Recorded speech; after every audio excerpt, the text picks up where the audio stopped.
Some houses are abandoned because people leave them. Others because something inside never lets them stay. David had always dreamed of owning a quiet farmhouse, far away from the noise, far away from everyone. He believed this place would give him peace. He had no idea someone else was already waiting. The house looked old, but strangely untouched. Dust covered every room.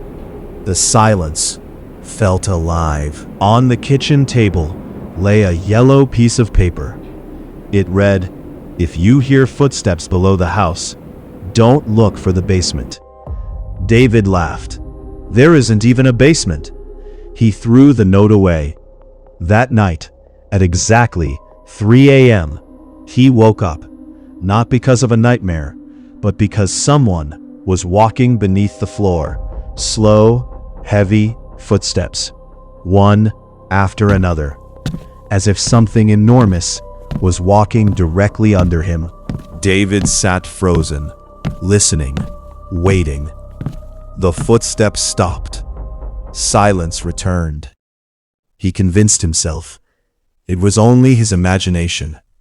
The next night, they came back, even louder. This time, the wooden floor vibrated. David pressed his ear against the floor. He could hear breathing. Not above him, below him. He searched every room, every closet, every wall. No hidden door, no staircase, no basement. Only a long, empty hallway. Watching him, instead, the original house blueprint arrived. It clearly showed no basement. There had never been one. A construction engineer inspected the house. He smiled. This house has nothing underneath. David wanted to believe him. But every night, the footsteps became louder, closer, slower, as if they knew his name.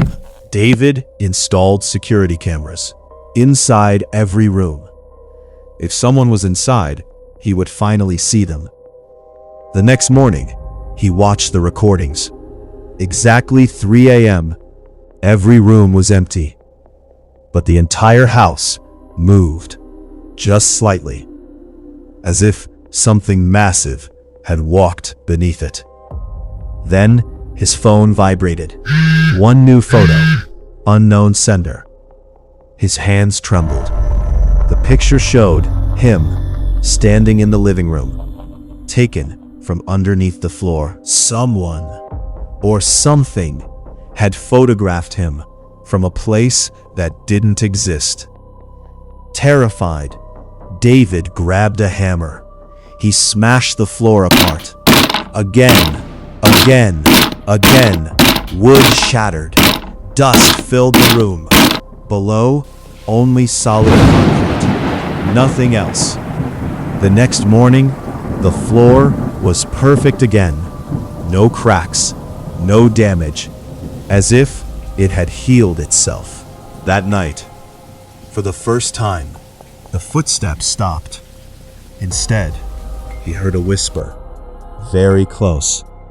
"I'm trying to come up." David packed everything.